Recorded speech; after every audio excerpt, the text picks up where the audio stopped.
Hi, my name is Marion Danzeisen. I am the Cultural Program Manager here at the German American Center in Stuttgart, and I will be the host this evening.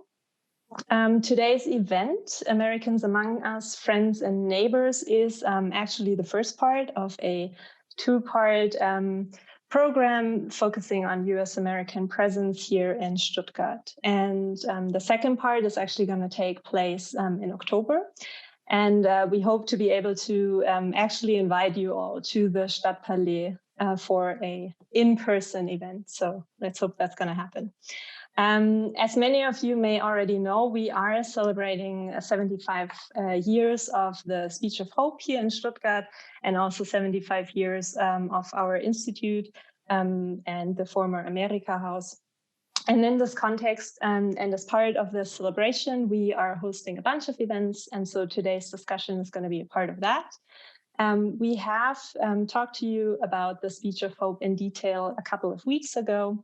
And so I don't want to go into detail, but in that speech, former US Secretary of State James F. Burns promised that as long as there was a foreign military presence in Germany, the Americans would stay as well. And ever since then, there has been an American community here in Stuttgart, which has also become a crucial part of the city and the city's makeup. And so usually if you pay attention and if you're not in lockdown, you can meet actually a lot of Americans in Stuttgart on a daily basis. And not just at our institute, but everywhere. So when we listen to the news, when we talk about this, we often talk about the Americans in Stuttgart as if there were just one group. And we know that there are 28,000 service members, civilians and their families currently living here. And that's, adding to this are all the people who come here from the United States that don't work for the military. So the number is actually much higher than that. And of course, everyone who lives here now is here for a different reason, has a different background. And so we just wanted to take this opportunity to talk to a couple of them and engage, ask, why are you here? How did you come here? And just get a personal communication started. So we can get a better idea of the people behind that number. And so I've seen many familiar faces on the guest list tonight, and so I expect everyone is a Zoom expert by now. Please send us your questions via the Q&A button. We encourage everyone to don't be shy and ask whatever you want to ask, and our moderator is going to try to incorporate your questions. So with that, let's welcome our moderator, Jacob Sopiars, today. Jacob, you may remember him. We had him lead a discussion with young American voters here in January and to talk about the 2020 presidential election. And as an American living in Stuttgart and someone who knows us and the Institute so well, we really couldn't think of a better person to moderate this event. So Jacob, we are so happy that you're here. And I'm handing it over to you. And I just want to wish everyone a great conversation and have fun. Thanks. Yeah, thanks so much, Marion. Just excited to have another opportunity to work with the DAZ, and we have an awesome group here tonight that I think we'll have a really good discussion, and I think our audience will get a great chance to get a different viewpoint and some different perspectives of the Americans that are here in Stuttgart. Just quickly, because this isn't about me, I'm just the moderator. We'll get to our panelists here in a second, but as Marion said, my name's Jacob. I have been living in Stuttgart for about 3 years now. I'm a former high school teacher in the United States, so I taught world geography and US history. Really wanted to make the move over here because I had been teaching all my students to explore different cultures and experience new things, and we had an opportunity, my wife and I, to relocate, and just couldn't pass up on the opportunity to live somewhere different and do all of those things that I was preaching to students to take part in as well. So that's a brief intro about myself. but I do want to give our panelists a chance to introduce themselves briefly. So Sean, if you don't mind starting off for us, just a little bit about maybe how long you've been here and what brought you here. I think it'd be a great place to start.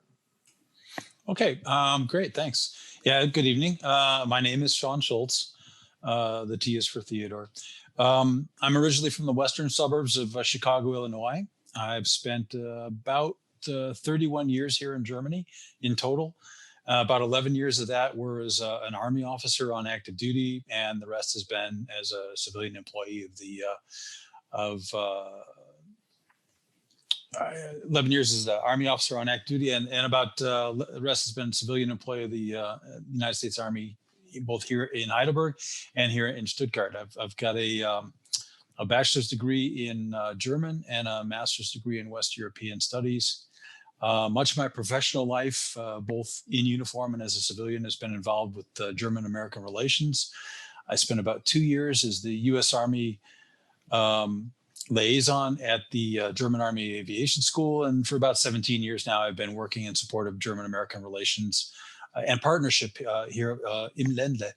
I'm firmly convinced that Stuttgart is the cradle of post-World War II German and American partnership. Marian mentioned the 75th anniversary, and so I had to get that in. That's it for me. Thanks.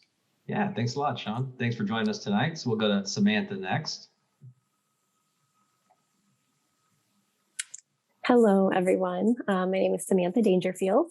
I am a military spouse, and I moved over to Germany November of 2020. So peak of the pandemic and straight into quarantine I went, but things are looking up. So I'm excited to get out and explore, kind of like Jacob had said, you got to take those chances and explore different cultures and different areas to see, kind of what sparks that interest. So I am originally from Colorado, and I came out here with my husband, like I mentioned. I have a bachelor's degree in human resource management, and unfortunately, I am currently unemployed, but looking for work and, just kind of taking it all in and venturing on the weekends to different castles and villages and, of course, beer gardens. So that's Awesome. me in a nutshell. Yeah, great. Thanks so much, Samantha. Yeah, of course. Barty, go ahead next for us, if you don't mind. Yeah, absolutely. Hi, my name is Barty Akajinori. I'm originally from Central Florida. I've been in Stuttgart close to 5 years now, which is incredible to think about. And it's amazing to me how much I've really fallen in love with the place, especially considering it was not the first place that I was meant to be sent as a civil servant. And so that is my sort of occupational background as well. I've spent 5 years in civil service, all of it overseas. And I work at sort of like the Rathaus kind of, or like the town hall in terms of services and things. And of course, appearing in my personal capacity, but have been enjoying that for close to 5 years. And so love Stuttgart. I loved all the cultural events. I love to talk about that. I'm sure there's going to be plenty of opportunity to do that. And since COVID has happened, also been enjoying a lot of the outdoor amenities, the castles that Samantha talked about, the gardens, the parks, and an opportunity to stay closer to home since I've been traveling so much since I've been living here. So looking forward to talking about all my favorite things about Stuttgart with you. Awesome. Thank you so much for joining us. And last but not least, Alyssa, if you could intro. Yes, thanks, Jake. My name is Alyssa Tadero. I came to Germany in September of 2019, so I had a little bit of time before things kind of took a turn for the worse. I came here by choice, and I came here by myself. I'm originally from Maryland, near Washington, D.C. area. I have a bachelor's in applied mathematics, and now I negotiate contracts. I haven't had the opportunity to do a lot of the things that I would like to do in Germany, but I'm looking forward to hopefully things changing in the near future. And it seems like we've got a great panel here, so I can't wait to hear from some of you guys about how you've been enjoying it.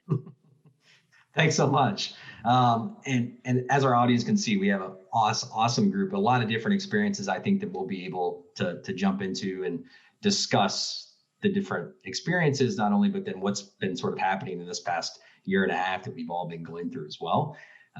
I think there's no better place to start? And Sean, if you don't mind, I'd like to start with you, because I think you are, you've been here quite a while, and tip of the hat to that. No, and I think it'd be interesting to hear what your initial impression was of Germany, however many, when you first got here, what was that like for you when, you first arrived, and what was, going through your head is this the new experience was brought as an opportunity for you?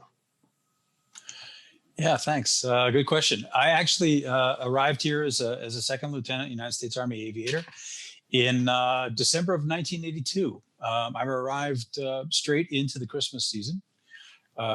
Christmas in Germany, I mean, it's like they invented it here, Yeah, So exactly right. it was snowy. It was great. I love snow.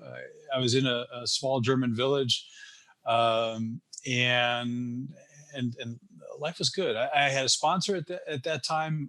My sponsor's wife was German, and so she found out that I'd been studying German at university, and so she said, "Okay, well, she said, all right, we're going to go out shopping," and she dragged me along, and she made me talk to people while I was out, and actually use the language, because I'd only had I've been using it in school and talking about German poets and things like that, but actual conversation, hadn't been a lot of that. So having her take me out and really make me use it and get over the initial lack of self-confidence that I had, and that was really a key event for me when I first got over here. But yeah, I really loved it where I was. I was in Middle Franconia, and we had traveled a lot in the States when I was a kid, and I looked around there, and from the terrain and all, that reminded me a lot of southern Wisconsin, which is not southern Wisconsin, northern Illinois, and so so it kind of spoke to me immediately, and with her out there pushing me to speak to people, I mean, I was speaking to them pretty quick, and and it kind of snowballed from there, if I can use that expression. Yeah, I think we'll get into some of the language development, because I think it's such an interesting topic for our audience, and the Germans that are in here listening, sort of what that process is like. But I will comment briefly. I know how, if you speak to someone that was here, Sean, as long as you have been in the 80s or 90s, it was, maybe I'm making excuses as to why my German's not very good, but I do think it was much different in terms of, you don't have technology, the level of technology that we do today that I think I lean on when it comes to language. And so I think it's really cool to hear stories of people back then. It was just like you went out and spoke to people, and that's how you went about the process of learning how to speak German, which I think is really cool. Bardia, you're the second longest tenured of the group. What was it like for you when you first got here? And was this a choice part? Like, did you have a selection of places that you could come, or like what was that process like for you? Well, my initial sort of onboarding took quite a while. It took 14 months from the time where I was given sort of, okay, well, the tentative offer will be coming. Yeah. And it was during that 14 months from that sort of notification to a formal offer and tickets and getting on the plane. So there was a lot of time for anticipation. There was a lot of time for things to change as they did. And I was able to offer preferences. And initially, the first one I gave was actually Brussels, with no offense intended to, I mean, obviously things have worked out for me immeasurably well, but my first choice was Brussels because I had a background in French language. I had studied the EU. I had done an international studies and politics degree. And so Brussels, the romanticism of Brussels being the center of politics in Europe was really appealing. And eventually, as time went on and budgets changed and manpower assumptions went from place to place, I ended up going to my second, which was Stuttgart. And I actually didn't know that much about the city. I knew that, Daimler and Porsche were here, but not much else. Mm-hmm. And it's astonishing to me, you introduce just now as the second longest tenured person on the panel, to think that it has been 5 years. It has flown by. Yeah. And I've really enjoyed it, and it has really worked out for me. And I've fallen in love with the place because I think for me, it has the perfect balance of a big enough city, an economically important enough city with the cultural amenities, with the transportation links. Geographically, it's very well placed to travel. There is so much history here. I just wrote something for the Stuttgart Citizen magazine about the sort of royal palaces and castles and things just around Stuttgart that you can go to. So there's, the Kingdom of Württemberg and hundreds of years prior, and a duchy. There's so much history. It is the perfect size, I think, the diversity between the city center, which is hustle and bustle, and then 15 minutes out, you've got beautiful hills and forests. And, obviously the Black Forest is very close, and everything is I think it's incredibly livable. And I think that's one of the best things about it. Very diverse, very cultural, very historical. And that's what I love. Every day I learn something new about it. Yeah, I hear that a lot. It's the quality of life, when you talk to other Americans here, that's a term I hear a lot, and like, it isn't something that I normally in a conversation, but a lot of people do mention that, like, for all the things that you just, brought to the forefront. I'm really curious with like Samantha and Alyssa, because you guys arrived here at just such an interesting time. I sort of got about a year and a half of open Germany pre-pandemic to experience and travel. And I think to get a sense of what the culture was, and, but like Samantha, you came at a super interesting time. I mean, arriving here, what was that initial, what was that like? What emotions? And I think you probably knew sort of what was that going, or, getting into that, but I'd love your side of it. It was interesting at first because I've always been an avid traveler. I usually gravitate towards, tropical places. I've been to Germany once before for Oktoberfest, which was amazing, but I got to come out in like 2018, and I loved it. And I was instantly drawn to Germany and just learning more about it. So when my husband got orders to move over here, I was like, yeah, let's do it. This is going to be great. And then we just went into lockdown. So it was hard because it kind of gave this weird anxiety feeling that I've never really had and experienced, because I love making friends. I'm extroverted. I love adventuring, learning as much as I can about the place that I'm in. And I was just kind of confined to my four walls. And eventually you just kind of feel like it's like closing in on you a little bit day after day. So I did put some of that time to use, and I tried doing, German language courses. It went well, but not well enough. I can't speak German yet. So, but it definitely induced something inside of me that, like I said, that anxious feeling that's really never been there before, being in a foreign country, moving across the world, and not knowing how to communicate with people is already hard enough. And then you're going into so much uncertainty, day in and day out. So it was challenging, and, it's obviously getting better, and I'm excited about it. But looking back on that, it was definitely a growth period. Yeah. And I think, I don't know how, maybe I know, my wife and here on a limited tenure, we sort of know when we're heading back to the States. So when the pandemic hit, it was sort of like, oh my, this is cutting into my clock, right? You sort of know that you have 3 years, and it's like, how many more days of these 3 years that am I not getting to enjoy it? Alyssa, is that what you're thinking when you first, get here and like, you don't get it really a chance? Is you have that clock ticking? What was that like for you? Because you got a little bit initially, but it was a very short stint of sort of normalcy before the pandemic hit for you. Yeah. So I had to spend a bit of my early time here getting settled, finding an apartment, moving in. But I got to experience a lot of things that I really love about Germany, like the Christmas markets. So I think I did have some things to compare after the, first Christmas market. Second Christmas market was a little bit disappointing, but I think since we have a limited time here, not everybody gets the option, but I will have the option to stay longer. And the uncertainty around, are things getting better? Are things getting worse? We can never really tell. And each day it seems to change.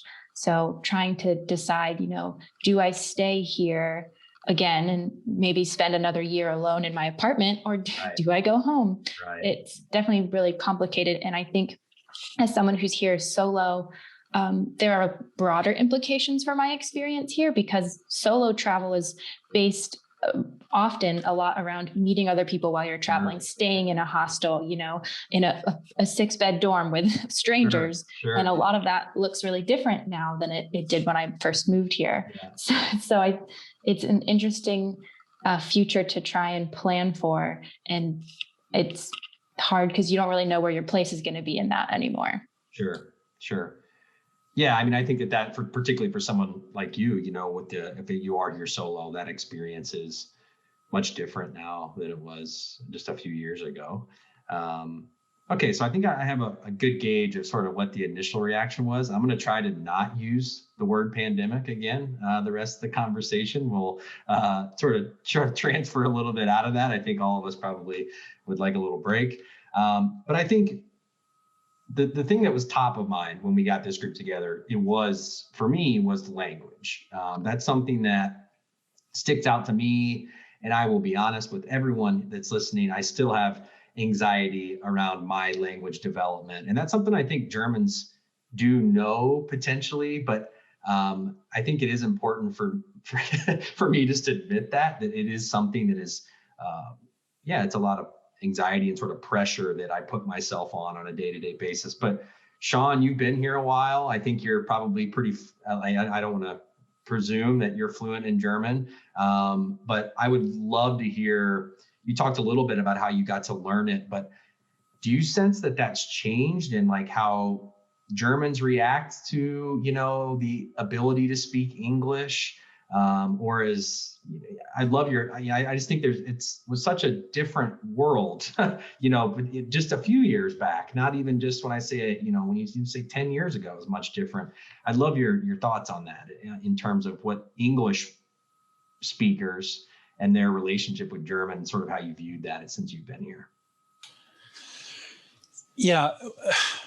When I was a German speaking second lieutenant, I mean, the guys in my unit would always, shove me out ahead if we had to deal with anybody. So I was, I was with an aviation unit. So aviation units sometimes cause damage. And so, if we blew over somebody's corn, hey, find Lieutenant Schultz and get him out there, that type of stuff. Yeah. And I found it.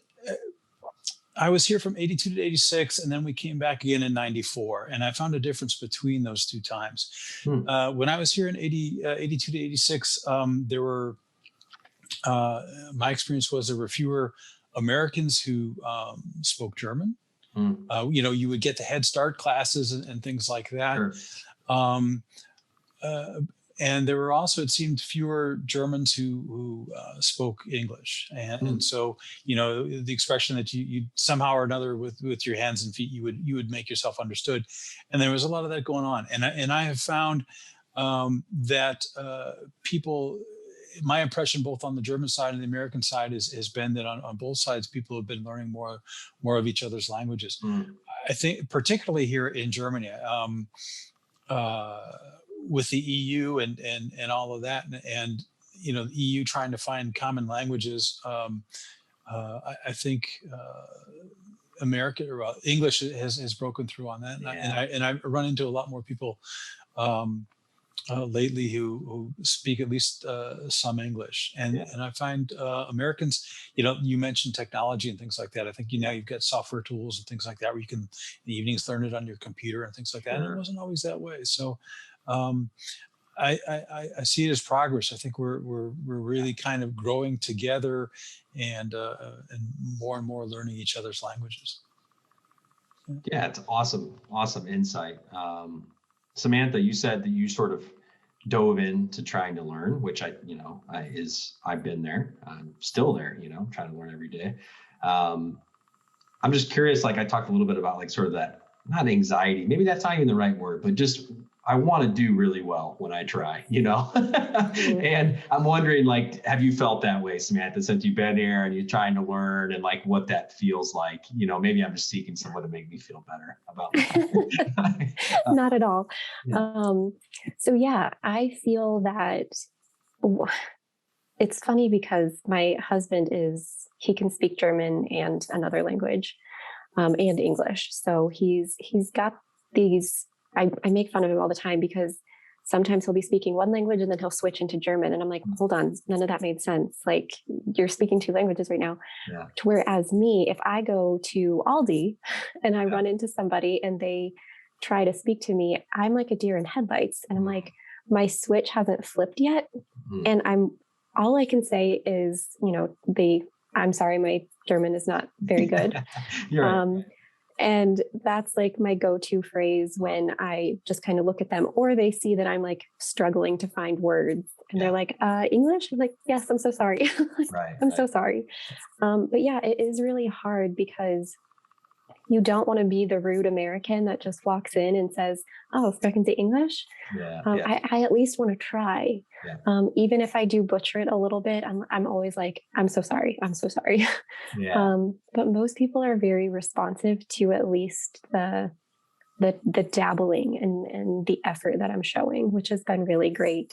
But it's also, it's challenging, because you just want to do well. Exactly. That's exactly how I feel, which is, and I will say that most of my interactions have been overtly positive with when people see that I'm trying. Barda, you were sort of shaking your head yes to that as well. Like, do you have anything? I think it's great to hear your perspective too. I'm going to be honest with you and say that as much as I try to learn languages, and when I travel, I also try to do as much of sort of the initial phrases, good morning, good afternoon, please, thank you. I used to say table for one or something like that. And as much as I try, I'm a terrible language learner in the sense that I'm like you, that if I can't say something perfectly, I would rather not say it at all.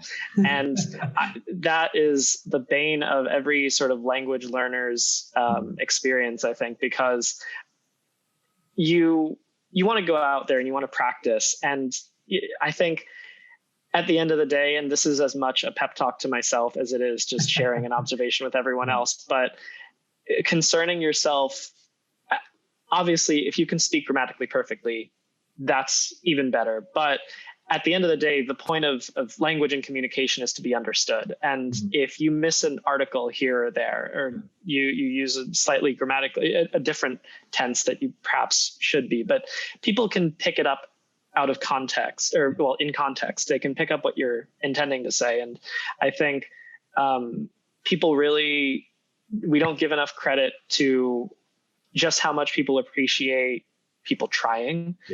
And if there's a genuine breakdown in communication, a lot of people speak English as we've discovered, and barring that, you can gesture the international language of hand gestures and tilted heads and pointing at things. So, I mean, it hasn't been that bad for me. I understand quite a bit, but I have not gotten quite as far. Like when I speak, it's very functional. Because I tend to go in and I get what I need accomplished, but that may not be in the most grammatically correct sense. I've also started to get sort of just a feel for what grammar belongs in a sentence. And sometimes I surprise myself with words, but I wouldn't describe myself as a confident speaker at all, which is funny because even before I had intentions of coming to Germany, one of the things I was fascinated by as a younger person was long German words. And I started practicing them. And so it's very weird to come from that background of studying long German words for fun and actually have a need to speak the language and feel hesitant to do that. So, but to that point, I would say, try, but with the apps and with all the international exposure, much easier to go around and communicate with people than it probably was a few decades ago. Yeah, I think that's so true. And that's like part of me. I sort of like feel, there's a piece of me that feels very privileged because of the technology that I do know people that were here just a few years ago didn't have Google Translate or my ability to, when I'm at the grocery store and I'm like, okay, how do I cook this? I just want to have a good idea, and I can just pull my phone up, right, and sort of just push it forward. I think you brought up an interesting thing there, Barty, and this is maybe something interesting for the audience.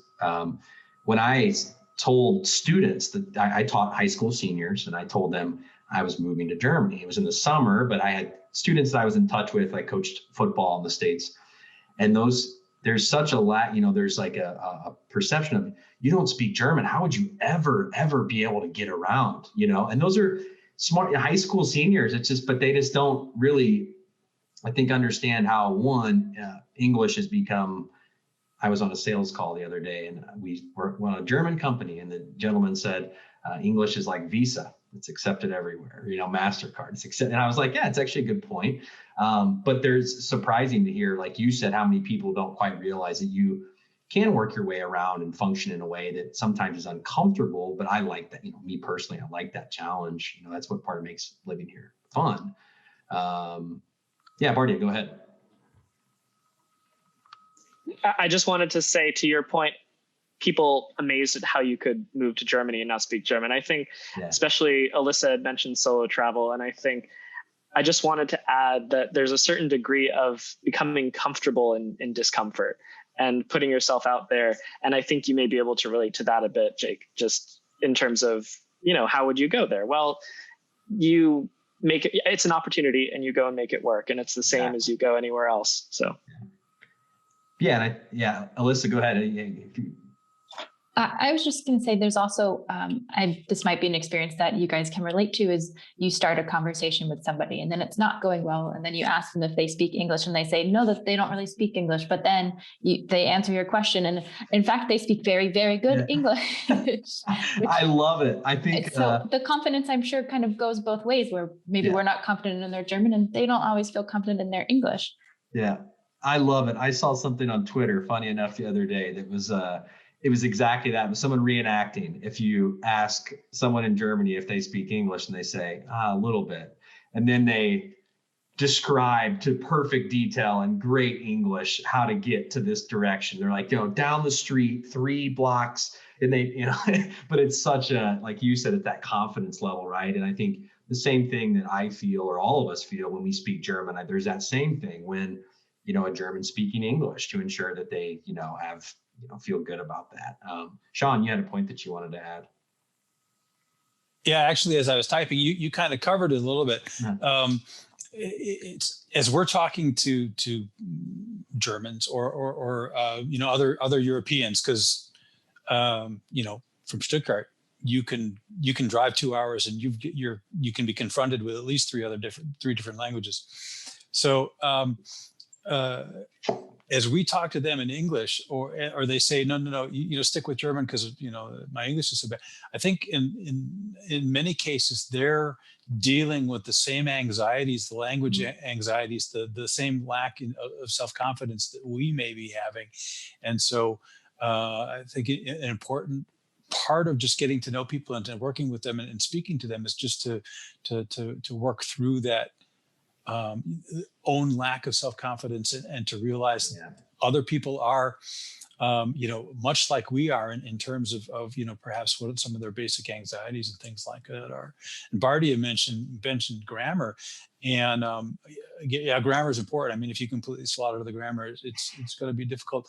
But I think people are more willing to listen to your bad grammar if they can understand the individual words. So I think I think one of the important parts of learning to speak a foreign language, not just German or anyone, and my French teacher will tell you that I'm doing really bad at this, is learning the pronunciation, because if you pronounce things correctly, the people are going to have, I think, a little bit more patience in listening to you, because they don't have to struggle as hard, even if they're trying to understand your grammar. Yeah, I think it's really, really good point. We had a couple of interesting questions that came through the Q&A. So I'd just love to get your thoughts on a couple of these, because I think it's very relevant to the language side. The first one was, do you think that Germans speaking English well makes it harder to learn the language? So Sean sort of touched on that a little bit, which was, hey, stay in German. I want to practice. And then the battle of that versus, well, you're in the checkout line at Aldi. Sorry, we got people backed up here. I can't really switch. Have you felt that where you're like, because they're, for the most part, Germans are so well versed in English that you had maybe a difficult, a more challenging time, I think. Alyssa, you're shaking your head. Yes. Yes, I think it is difficult. I think it would be difficult to meet up with just like strangers and improve your German, because usually you're not interviewing strangers and you're talking to the stranger for a purpose. Like you said, if you're at Aldi and you're trying to go through the line and you're not trying to waste anyone's time. So I think you have to be much more intentional if you really want to practice your German. Like I have a language partner with whom I practice with, and it is intentional that he knows like we need to speak German so that I can improve my German. Yeah. Because even if we could communicate better in English, the whole point is to improve the German. Yeah, totally agree. And I think that even goes to a little bit where I think for some of us that are on the panel here, you get probably a much different story from someone who, for instance, is taking a job and has no affiliation to the base, or, because even I worked at the bank on base for a little while, but all of my language every day is in English, right? But, whereas if you have someone that comes over here for, say, a tech startup and they do most of their business in English, but their colleagues and everyone speak German on a day-to-day basis, I think you just get a much different experience for someone like that, because they're sort of quasi forced, right, to be in that atmosphere. The additional question we have, which I'd be curious about this, I think I found this out a little after I was here, but they said, did you know about the dialect here in Stuttgart before you came, and how much of a difference that makes when it comes to the language? Any takes there for anyone? Like, I know that there's the high and low German and like some of the different dialect, but Samantha, go ahead. Yeah, so this is actually my husband's second tour over here in Germany. He came here back in, I think, like 2010 or 11, and he was here for 5 years. So before I moved over here with him, this time around, he actually let me know that there are very different dialects, and there are some dialects that it's even really hard for him to understand. And the German teacher that I had was teaching us the High German and the very proper way to speak everything. It was only a month-long course maybe that I had taken with her before I moved on to some other things, but even she was able to really hone in on that and let us know that you're going to go to certain parts of Germany and you think you can speak to them, and then they're going to say something in a different dialect. You're going to be like, can you slow that down, please? So yeah, that's something that I was a little aware of. Yeah, and that's how I was informed too. Language class, when someone was, hey, this may not be what you would say if you were here, but this is what you would say, here and in the area. Okay, so I think, yeah, go ahead, Bardia. I don't think I have quite as much to say personally on this, but I did want to bring in the Baden-Württemberg state slogan, which is "Wir können alles außer Hochdeutsch." So we can do anything except speak standard German, and I think that says a lot. Great point. Yeah, so I wanted to start off with the language thing, because I think the most day-to-day basis, I think that's one thing. If you're not fluent in German, that's something that I just you can't avoid, right? It sort of slaps you in the face each time you go out. But I want to shift the conversation here a little bit. And this was something I was super interested to hear from each of you, which was, is there something here that sort of sticks out as most different than in the US, right? And so, Sean, someone like you, actually, I'd be interested. I put some of your head, like you had to think for a second. Sean, I'd be interested because you've been here for some time. Like maybe you feel this when you go back to the States, actually, because you sort of become accustomed to whatever cultural or social aspect of here in Germany. But is there anything for any of you that sort of sticks out as something that is, yeah, this is just way different than what I've, experienced in the States. And, I'd be interested to hear what you guys have to say. Anything, Alyssa? I can think of a few things. Okay. I guess the experience varies, but crossing at a crosswalk here, you wait. Sure, maybe there are no cars, but you wait. Yeah. And if you don't wait, you might get scolded by somebody who notices that you didn't wait. Yeah. Which I think leads into my second point, which is just the accountability. People are more willing to tell you, you shouldn't be doing that. Like, this isn't how that works. Which in America, I think people maybe are a little bit less likely to do just out on the street. They wouldn't just reach out to you and be like, no, stop doing that. Yeah. Sean, anything that stuck out? Again, maybe something for you that when you go back to oh man, I'm not used to, I've been in Germany too long. Well, Alyssa, and that does factor in. But something Alyssa said too is, speaking to Germans, I know that they have themselves have made the contrast between Americans and Germans, in that Americans, figure everything is permitted unless it's expressly forbidden, and many Germans, or some Germans, I don't want to make generalizations, but there are Germans who think that only that is, unless something is expressly permitted, then you're not allowed to do it, and so there's kind of a hesitancy there sometimes.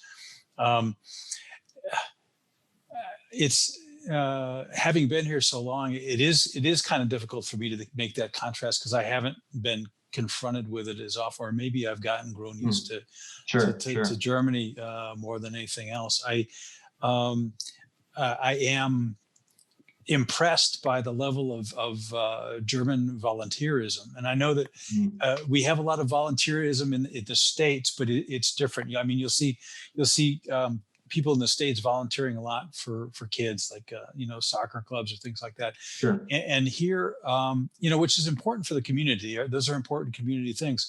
But here in Germany, you see a lot more people who volunteer for, say, the Red Cross or the THW, the fire department, and that type of thing. And one thing that I really admire about the Germans is just sort of the general readiness to volunteer to support the community. And also it's been said before too that the Germans really love clubs, so that they join it. And so they're very social in that, and they'll form clubs around interests. I've been involved in a couple of clubs, and that's one thing that I really like here about Germany. And maybe when I go back to the States, that I'll see that it's the same back there. It's the amount of time having spent here type thing is coloring my perception. Yeah. Bardia, anything to add? Yeah, on that point, I think one thing that I would definitely say is something that American culture should take away is a sort of an appreciation for leisure time. A lot of people don't have paid time off of work in the US, but also even those who do, a lot of them forfeit it, or they spend time continuing to work.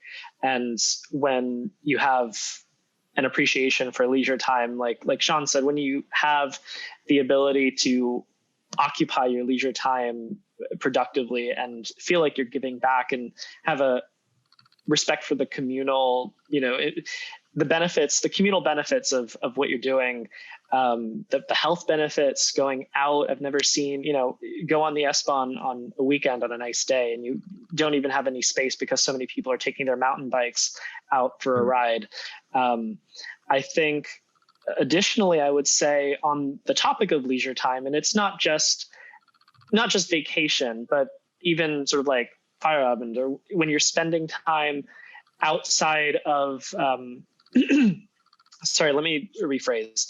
I think maybe this isn't a totally valid sort of apples to apples comparison because I'm living in a much larger city than I came from. But I think I feel comfortable enough to generalize in the sense that there are, at all levels of sort of city size, village, and whatever else, there seem to be a lot more opportunities to go out communally in public space than there are in the States. Thinking of where I grew up, if I wanted to meet people, granted we had the beach, but not all communities have the beach. Right. But I can think of the mall, the movie theater, sort of commercial places that are quasi-public, but they're definitely private spaces where to be there, you have to spend money. And I think the abundance of squares and parks and ability, places where you can spend leisure time, I just feel like there's a lot more of that. And I think that has positive implications for society and obviously people's health and everything else. So that's one thing that comes to mind pretty quickly for me. Yeah, and Sean, you brought up a good point too, which is like Sean said, I think there's something that, how their zoning laws are for space like that, which I think is super interesting when you start to analyze it, even from sort of a political aspect as well, and how they prioritize those spaces is much different, than I think that you would see. And again, I think, Barty, you brought up a good point. I was actually going to add that too. I think it does depend on where you came from, like what your experiences was like wherever you were at in the States, which I think is interesting. Samantha, is there anything that was like for you that you would say is most different? Yeah. So at first it was a little bit of a shock that I couldn't go do my weekly grocery shopping on Sundays. Because that was like my go-to chore on Sundays with like laundry and vacuuming. Yeah. And my husband's like, don't turn on the vacuum on a Sunday and you can't go grocery shopping. Everything's closed. So now that I've been here for 9 months, I kind of feel this like appreciation for it's like, no, you can't go do anything. You have to enjoy your day. That's reading a book, that's watching some Netflix, that is going for a walk, or, going and finding a castle and adventuring for a little while. It really forces you to enjoy your day, as opposed to putting I'm an epic procrastinator. So I would always put everything off to the last minute. And that's why Sundays are my day. And now I get these things done during the week. And on Sundays, I can just chill. And it's so nice, to kind of have that down day. So I know the States would never in a million years shut down on Sundays, but it's something that I definitely want to take away from being here and kind of implementing into my family. So. Yeah, we had a question that actually came in. It was Samantha, perfect timing. They had a question that came in and said, what do you think about stuff being closed on Sundays? Alyssa, you look like you were going to maybe try to add something.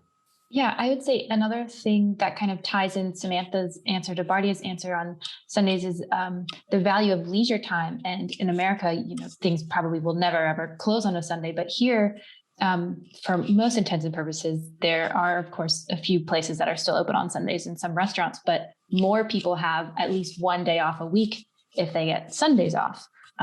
It doesn't always work that way with restaurants, which are often open on Sundays. But the idea that more people have the opportunity to have this day off because so many things are closed on Sundays is, I think, values the leisure time even more. Yeah, I think all three of those are such sort of wrap into something which I think is really interesting about the culture here. There is this sense of self-care almost to a certain degree that all of those sort of, to me, tie into. And I think a lot of it is that communal feeling that I feel in a place like Stuttgart. And I can appreciate I always give this analogy, story about people in the States is I just appreciate how people drink coffee here, because to me, in the States, coffee is a to-go game now. You very rarely, that is not an activity where you would say, hey, other mid-30s person, let's go grab a coffee. Now, there's some places in the States where I think that's more prominent, bigger cities, I think. But to me, when I think of getting coffee in the States, it's drive-through to-go cup, get it as fast and as big as I can and go.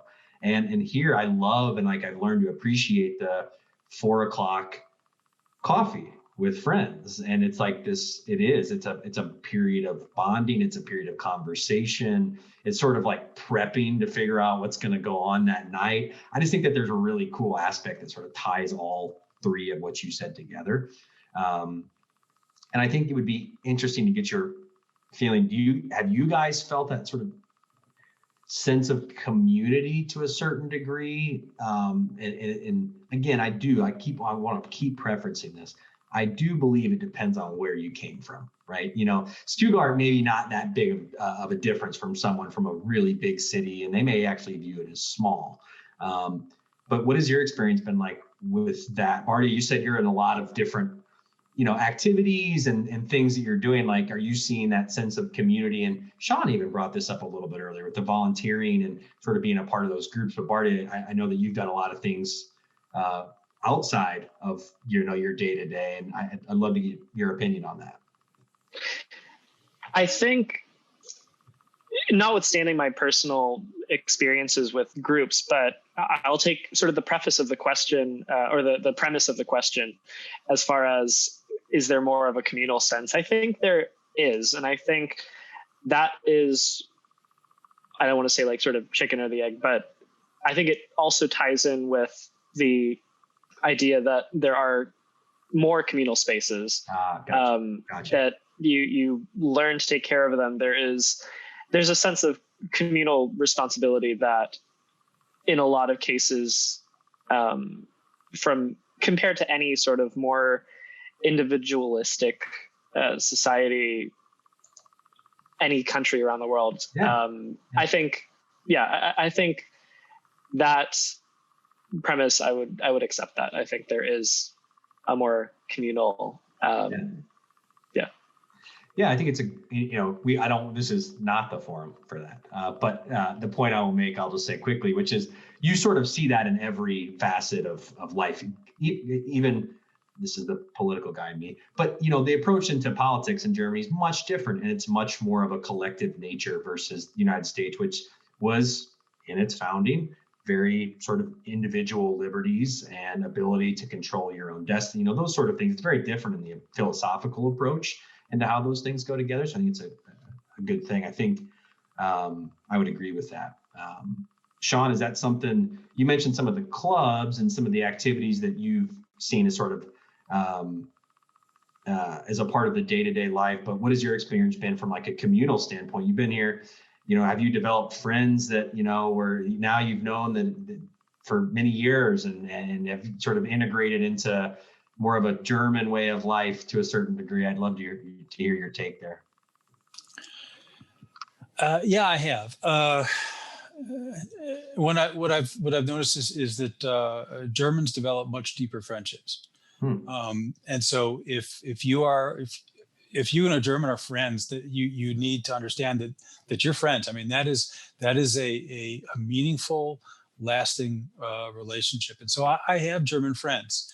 Going up to see some of them in Heidelberg tomorrow, as a matter of fact. I'm really awesome. Don't want to use the P word, but we haven't been able to get together for a while, and so now we're looking forward to being able to do that because it's possible again. I think Americans use the word friend very lightly. I think a lot of people that Americans would describe as friends are really more acquaintances than they are anything else. Yeah.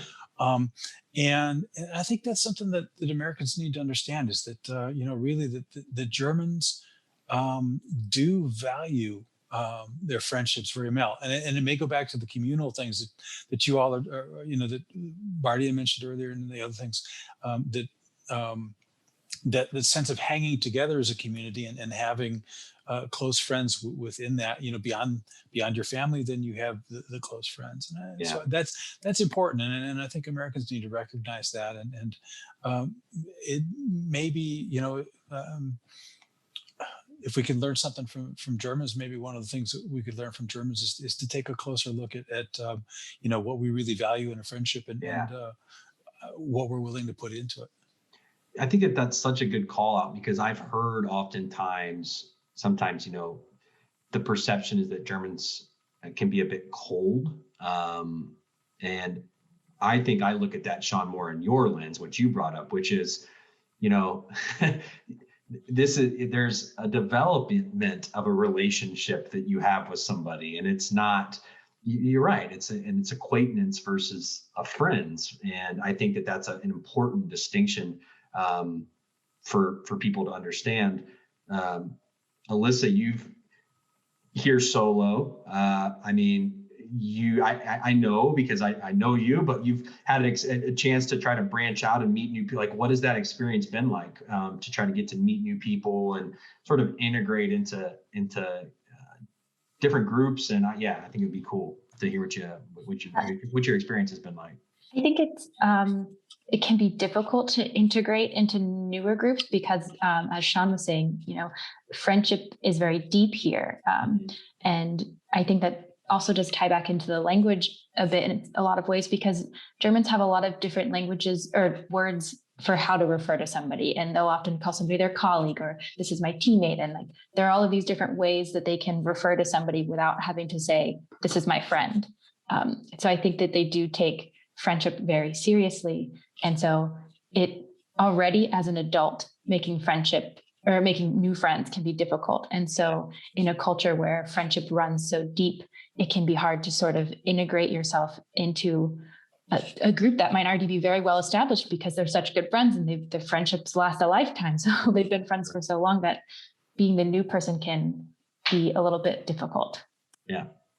Bardia, you wanted to add something there? I basically just wanted to follow up on what Sean and Alyssa had said about friendships and the word friend used. I sometimes get grief over how gratuitously I refer to someone as a friend, someone I maybe met over, I was at this solo trip with, my friend from wherever, and said, well, you're not really a friend, is it? Said, well, okay. So that's something that I think I can relate to. But I also realized I forgot a very obvious example about communal responsibility that should have come straight to mind. But this is also an example of sort of specific to Swabia, not even Germany in general. But if you live in a multi-family house, which most people do, you have the schedule of which apartment cleans the communal areas of that house that week or the month, and that's not even really up for debate. It's the way things are. And to use that one specific anecdote as an example of, I guess, the concern about communal space and communal responsibility over spaces that we all share. Don't want to drag too much out of that, don't want to extrapolate too much, but I think it sort of fits the point. Yeah, absolutely. It's almost that it's like this unspoken, there's no debate on whether or not that happens. That's just what happens. It's sort of ingrained in the process of that, which I think is a really good point. On the same topic, someone had asked, what German thing or concept. I think what would you like to bring back to the USA? I think the way that I'm hearing this conversation, it's a lot of these things that we've sort of mentioned, right? Which is, Sean had mentioned sort of a reevaluation on relationships and what that can mean, and sort of more of a communal or a collective sort of agreement on certain things. I can give one answer, which is a little bit simpler. I just love when I buy these that I have a place I can go recycle, and I love that I pay for it. I think it's a really easy concept in terms of management of plastics, and I love that here in Germany. And I do wish that was sort of more widespread. But I was so intrigued when I ask Americans, like, hey, how would you feel about having to pay 25 cents for every can or and the response isn't always, that great. It's like, what? You have to pay? And I'm like, no, you get the money back. You just got to bring the bottle. Well, you have to pay? What happens if you lose? Yeah, I'm like, yeah, we're pretty far apart on this one. I think when it comes to fund and having to pay the 25 euro cents. But that's a simple little answer to that question. I'm going to push you guys here a little bit. So there's one really interesting question, I think. So we talked a lot about things that we like, I think, and things that we've enjoyed here. One of the questions someone asked is, there may be something Germans can learn from Americans?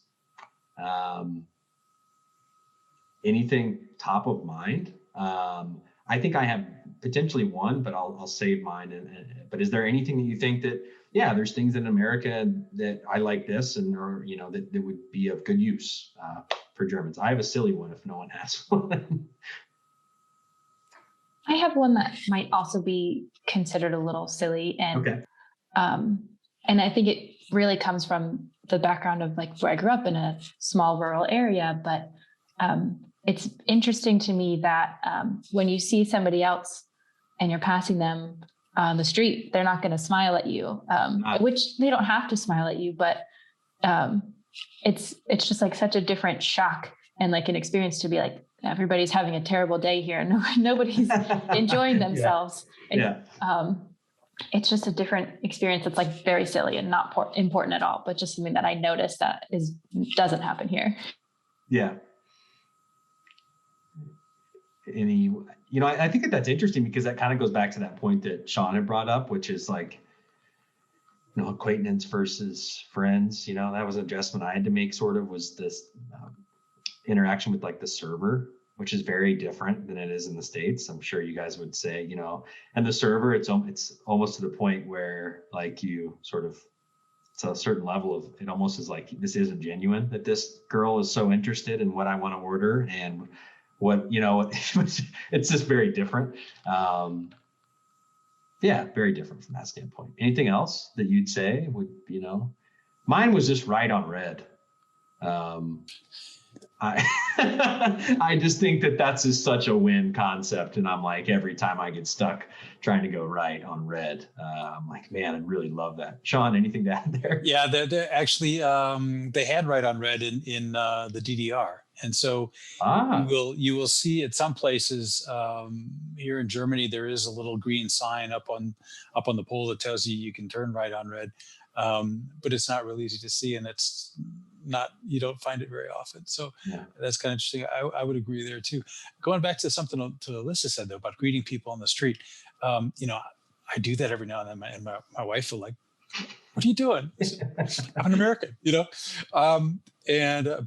what I do like is if you walk into a shop or something like that. I mean, it's not infrequent that you walk into a shop, or you'll be standing in a shop and somebody will walk in and just say "Guten Tag" to the whole shop, or as they're leaving, they'll say "Auf Wiedersehen," to no one in particular, to the shop owner if they just purchased something. But it's generally meant to kind of everybody in the shop, and so I like that. So there are occasions when they do, and then there are occasions like out on the street, it's kind of your own, I guess, your own separate. You're not in a common experience, and so I didn't think of that, but now that you say that, that is something that is very common. That you would just get a greeting when you walk into a store, and when you leave, which is sort of a nice gesture for sure. Anything else, Samantha? Yeah, Marty, go ahead. I can wait for Samantha. Okay, so I think, again, I would hesitate to generalize so much, but it's in the context of something Sean said earlier about, and I don't want to misparaphrase it, but Americans assume that things aren't, help me out. It was Germans assume things are forbidden unless otherwise noted, and Americans assume that everything is allowed unless otherwise noted, something like that. And I think there is some degree of, it makes me think of, for as innovative as Germany can certainly be, there's a lot of holding to rules sort of by the letter. There's not as much flexibility sometimes as you might want to allow for flexibility, sort of to the detriment of the situation. Occasionally, I think I have a totally non-scientific personal idea of sort of why Uber has not really taken off in Germany. And it sort of goes back to that same thing that Sean has said, that sort of in the US, again, to generalize, someone figuring out a loophole and making a lot of money off of it is generally something that sort of is celebrated. You got one over the man, or you're celebrating your entrepreneurial spirit. And I think here my perception would be that finding loopholes and creating businesses out of them is not taken so well. If nothing else, you would say, well, you knew the intent of the rule and it's not for you to exploit. And, that is one example. I don't want to generalize too much, but I think if I could boil down what I've said to one idea, it's sort of a little bit more flexibility and maybe acceptance of, even over the past few years, and acceptance of credit cards and non-cash payment methods has increased. But occasionally there's been maybe sticking to rules and sometimes sticking to tradition for the sake of sticking to tradition. Sean, go ahead. Yeah, if I can't, but sticking to rules where there are rules. Yeah. If there aren't rules, then well, then they're not followed. So I mean, the example that sticks in my mind most is getting off of a train or getting onto a train. If you're getting off to a train, the doors of the train open and you are standing across from a wall of people who are trying to get on the train. I guess the contrast there is the British, who are known for queuing up, and they'll give you as much of a laser evil eye as you would getting crossing the street against the light here. Right. And so, but there is no. I mean, if there were like a rope line there, then I think the Germans would line up against that rope line. Yeah. And they would stand, but there isn't, and so. They all move to the door to try and get onto the train, and but there's people trying to get off the train and they can't get off the train. You can't get on the train till those people get off, and so right. They lose some time, doing the little kabuki dance with getting on and off the train. Yeah, I think that's just one example. It's something that I've noticed over the years, and it seems it has continued since when I was here in the 80s. Yeah. Samantha, anything that stuck out for you?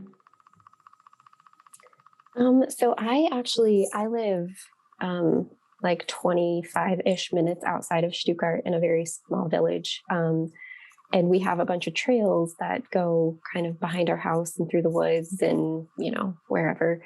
And kind of piggybacking a little bit off of what Alyssa had originally said was, like, I'm the American. I'll just walk and be like, oh, hi, hey, how's it going? Or how's your day? Or what's up? And sometimes, yes, not realizing I'm speaking English when I should be asking, the Yates or whatever. Yeah. But then there are so many other people on the trails as well that, I'll smile and nod or whatever if I have my headphones in, or I'll at least try to say hello. And most of the time I just kind of get like a little like, to me, like, you're saying hi to me. Then we just like keep walking.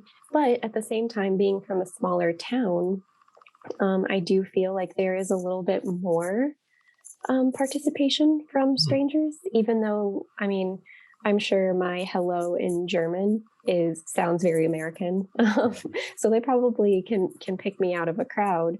But, I still get lots of, smiles and nods. And I think it's just acknowledging like, oh, she's friendly. She says hello. And I think that's one of the biggest things like Germans can know about us is like, we're friendly. We're nice people, most of us. Yeah. I mean, again, we don't want to generalize for the German population. We don't want to generalize for the American population, but you might be intimidated by us, but we also a little intimidated by you. And I don't think it's by the person, it's by the language barrier. And it's something that we're learning kind of on a journey together. So, that's me just putting myself out there. And somebody had said it earlier, it may have been Barty, about the putting yourself in an uncomfortable situation to kind of grow from that. And that's kind of what I've been forced to do, because being so far out from Stuttgart or anything else, you guys were talking about communities and stuff like that. I don't really have German community. I mean, I do, but it's, I think, a little bit harder to connect in a smaller town, again, because those relationships are super established. And I don't really know where to look, and I don't know how to approach because I can't speak it. So right now, like, a lot of my community is from base. Even though I don't live on base, it's still those, I'm wrapped up in like my safe space, which is kind of strange to say. But yeah, that's kind of a roundabout way.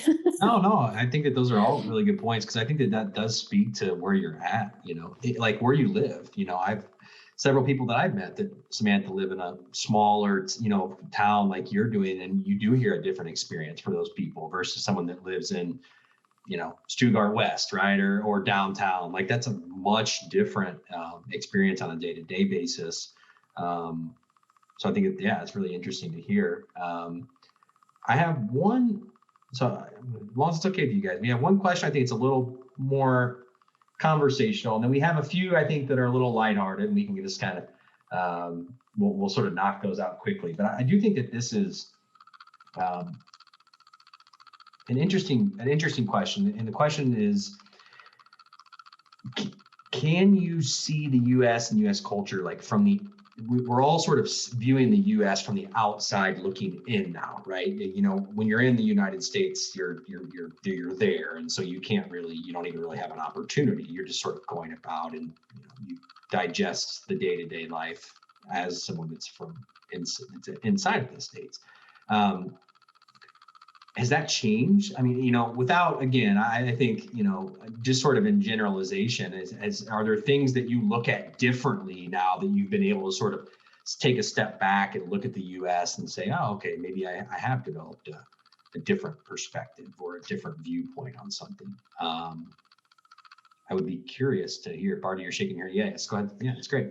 Sure. Just quickly, one idea that comes to mind, and it sort of ties in with other things that we've said, is use of space. When you come from the US, where space is plentiful for the most part, and again, I'm from sort of a somewhat suburban area of Florida. We have an area of car dealerships that they advertise. They have 15,000 cars, 217 models, and there are about 24 dealerships that are located there.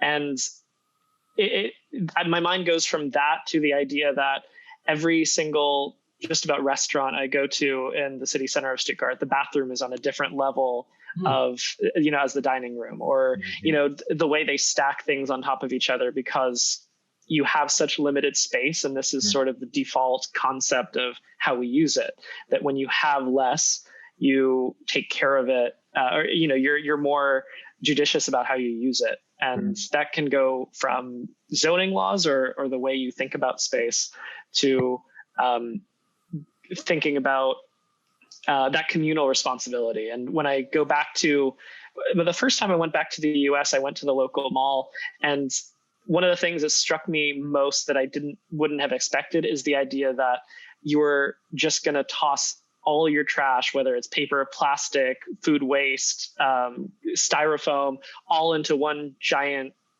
garbage can. And so I think I've probably veered from the question a bit. No, I think that those are both great, which is, no, it's fine. And that's not maybe something I would have taken such umbrage to had I not had the experience of living elsewhere where, that mindset is different. And so I would go back to space. Yeah, that's the point, though, which is like your ability to be able to view it from a different perspective, because the reality is most people don't. You already know. I mean, most people in the States, there's that's what right? Like that's part of your day to day. Any other takes here on like something, Alyssa? Yeah, go ahead. I think my experience is definitely colored by the fact that I do live in the city and not outside of the city. But the grocery stores here are smaller, and in America, you go into a grocery store and there's just aisles and aisles and aisles of choices imaginable. Like you could have 20 different options just for the brand of ice cream that you want to buy. And so the idea of being here of, I think decision fatigue is something that you still experience, but much less here because you have fewer options. And so you don't really have to sift through all of these choices because you kind of take what you get and you don't really need anything else. You start to kind of shift to being like, this is what I can choose from and it's fine. And I don't need all of these options. So when I went back into America and I went into the grocery store, I felt like I was lost. There was just so much there. So I think it's the idea that maybe you don't necessarily always need as many options as you can have just because you can have them. Yeah. Sean, anything from your side? And that's as we've seen rules put out recently. I've been watching some of what the state government has said, and as they change the rules and perhaps make them looser, you often find the phrase in there that is just because something is now allowed doesn't mean you have to go and do it.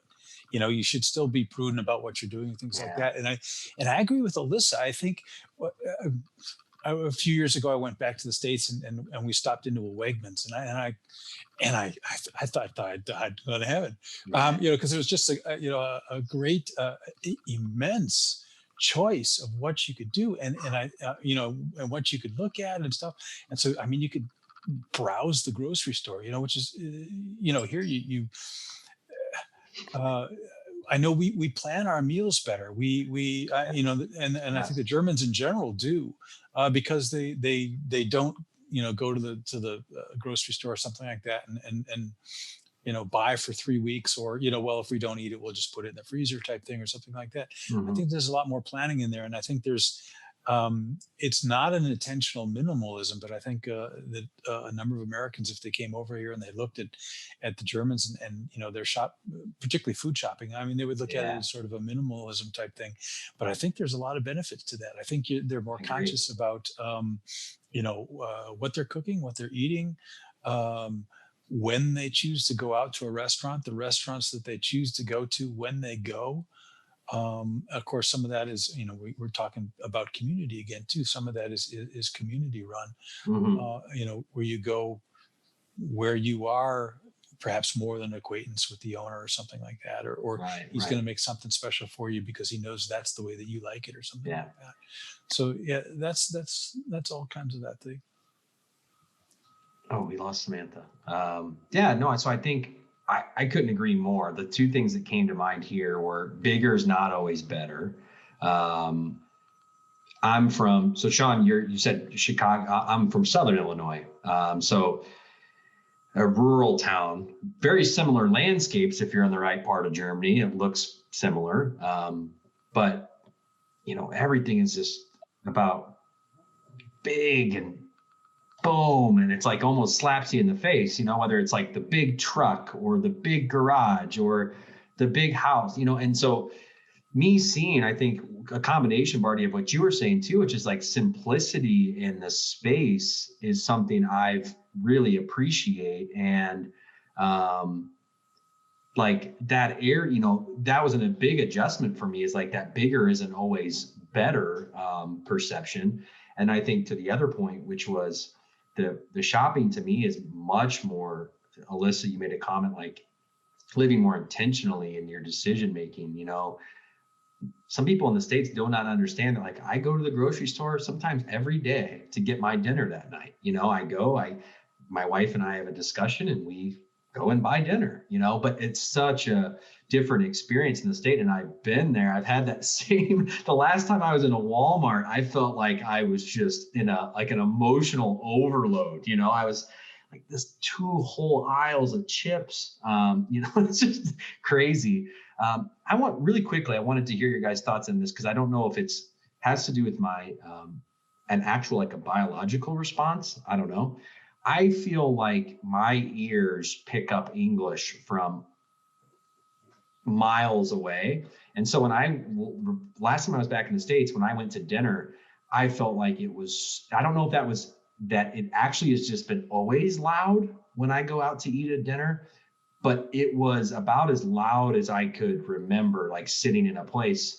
And I'm wondering if you guys have experienced that when you go back. I don't, maybe like I said, it's just, you don't hear English a lot. And so I pick it up quickly, and like I hear every single conversation around me. I was just curious, have you guys, anybody else had that where you went back and you're like, ooh, man, loud. It feels loud. I will say, I don't know if it has to do with like a sensory overload, but because we live in a culture where maybe we don't speak the language, it's a lot easier to tune it out and then be in your own little world, because even if you wanted to eavesdrop, you might hear someone say one word that you understand, and then the entire conversation is lost again. Sure. So I think it's just a matter of finally being surrounded by things that you can process, that then it's just way too much to process at once. You've lost the ability to tune it out. Yeah, I agree. Okay, so it's 10 minutes. We're gonna sort of fire off a few questions at you guys here and see how if we can try to make our way through them.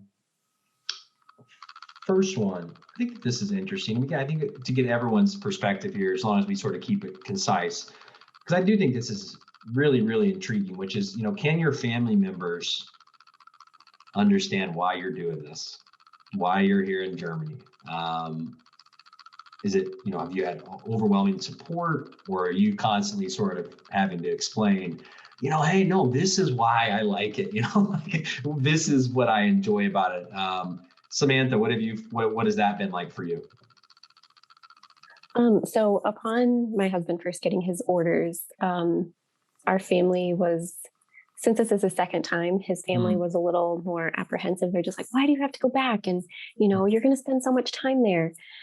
My family was like, well, this is the perfect opportunity for you. Somebody that, I was always a person that I'd be like, oh, you want to go to Iceland next month? Okay, let's book tickets. Like, this is great. Like, I found these good deals.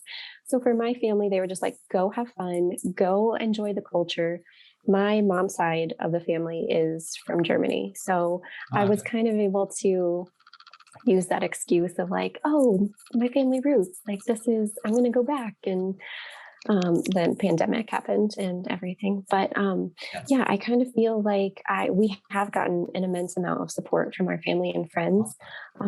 They obviously wanted us to come home when we were in lockdown because they knew that we were going crazy over here when the States really never shut down. They did, but they didn't. So they saw our struggle. And I think now, though, they're just like, yeah, you guys are going to have a great time. And we're already talking about extending a year, maybe 2, if it's an offer. So, yeah, we'll see how it goes. And but that's where we kind of stand with that one. Cool. Alyssa, how about you? Family? My family's very supportive.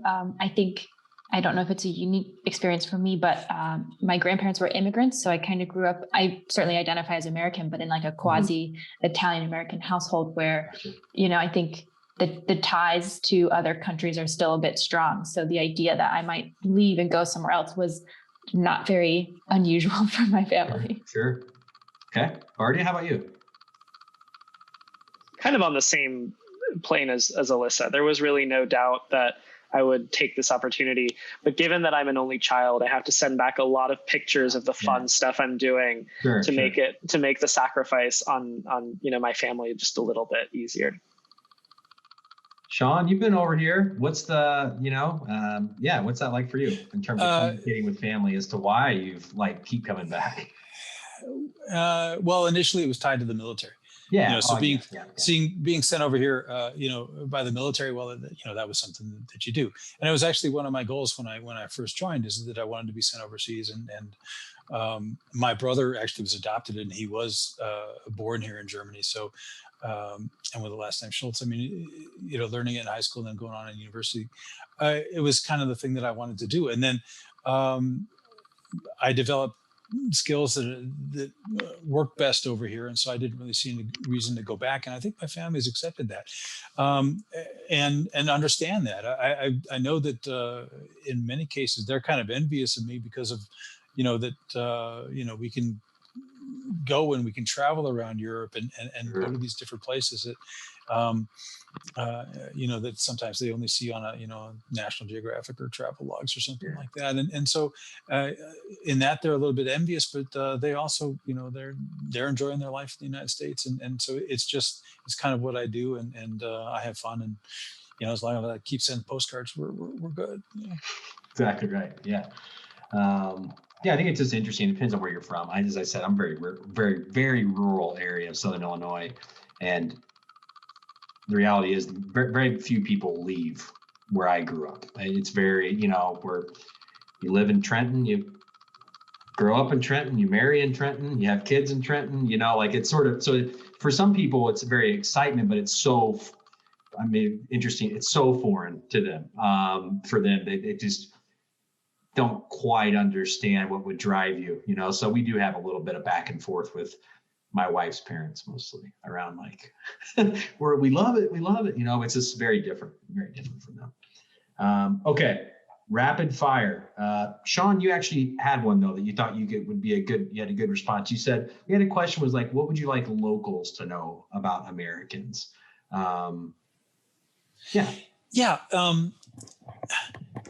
We are not our television shows. I think it's a shame that people around the world, not just here in Germany, just kind of assume that Americans are what we appear to be in our television shows, Mhm. and we're not. I mean, we are individually distinct people. We're not all as funny as TV is sometimes, and we're not all as sad as TV is sometimes. But Yeah. but nobody makes television shows about a normal life, because you've got a normal life and you don't want to watch that when you go home. So what gets shown on television is the exception to the rule, or the left or right boundaries of what life is look. Are they try and come up with exceptional situations to put people in, and that's not what Americans are like. And Samantha mentioned earlier that that we're very friendly. We are. I've spoken to Germans who've come back from the States and who've said about their experience when they were in the States, that everybody's so friendly, and we are. We're very open to people. I think that may go back to the friends conversation that we had earlier, as perhaps we're thinking about offline.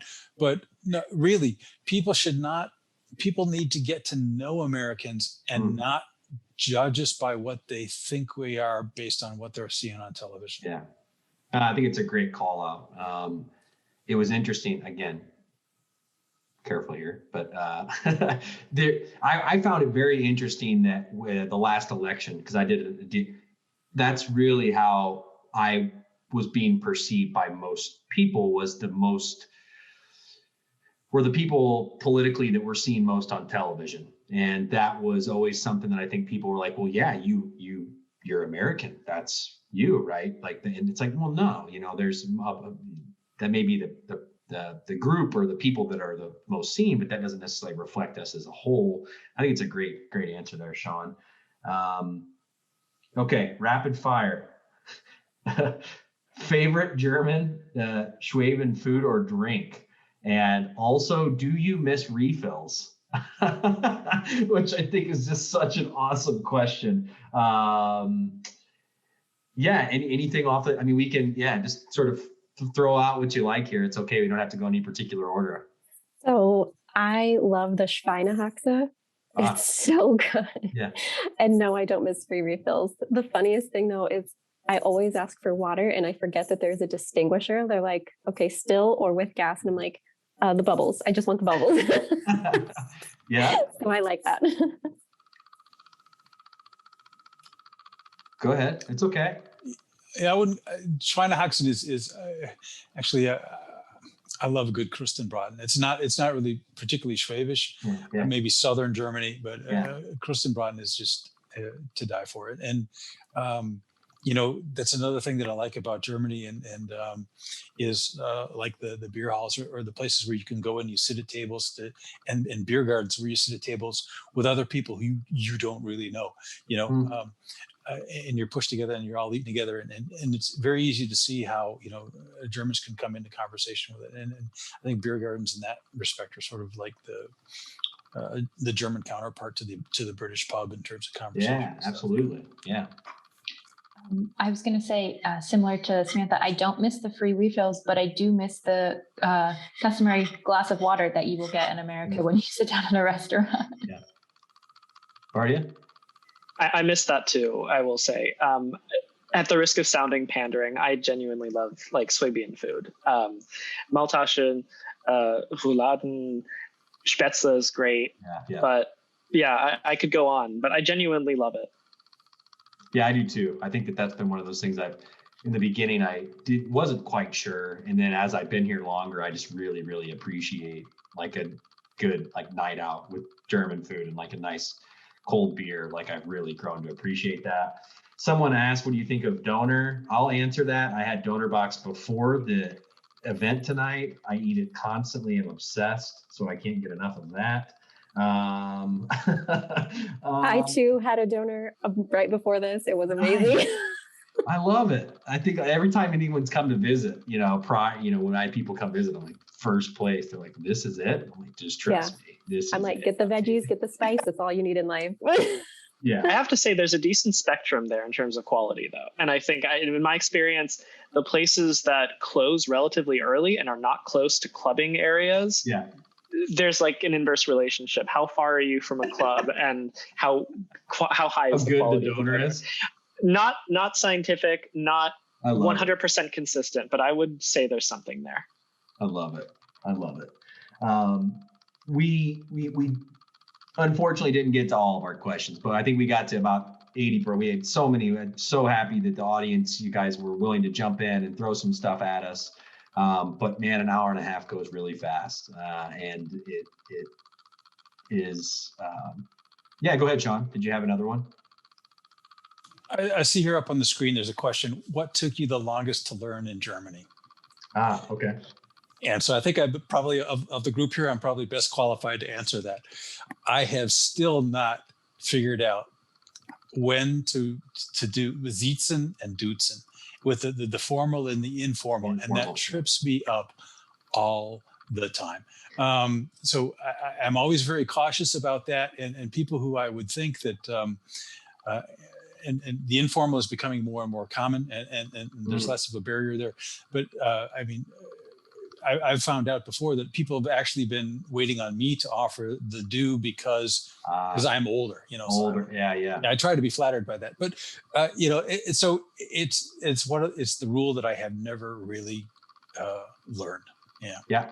I had a previous boss that when I was at the bank, that tried to explain that to me, the formality and informal. And even my small dose of trying to learn it was definitely like, this is, you know, I need to really spend some time in trying to understand this, because it definitely, you know, something I felt like was, you really have to take some time to understand the dynamics behind it, and then the ability to actually execute on those dynamics when it comes to the verbiage and how you're speaking. So yeah, I think that's a good one too.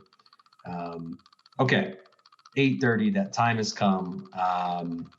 I just want to say thank you to all the Sean, Bardia, Alyssa, Samantha. This was awesome to get a chance to have a conversation around what your experience has been like here in Stuttgart specifically. I just want to remind the audience, this is just part one of what will be a two-parter. So I will be back in October. It'll be around the same concepts that we'll be speaking up. We're just going to dive a little bit more into, or towards bridging the relationship and some organizations that do that. I'm really looking forward to the conversation. And hopefully those that attended tonight will be interested in that as well come October. But to all of our panelists, thank you so much. I will individually connect on LinkedIn with all of you. It was great to have a chance to meet, and I'll pass it back to Marion again. And a big thank you to the DAZ for having all of us and hosting the conversation tonight. Thank you, Jacob. And thank you, everyone on the panel, also from my side and my team. This was a really fun conversation, and I love that we had so many questions.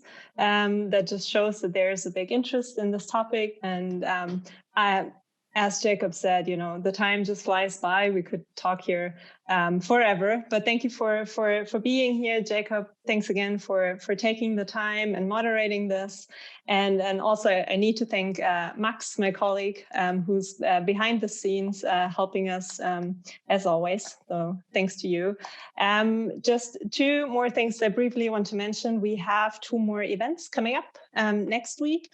On Wednesday, we have invited two actresses from Hollywood and from Baden-Württemberg to as the highlights of our Eureka series. So they can come and talk about the film industry, contrast, compare, and that's going to be really fun.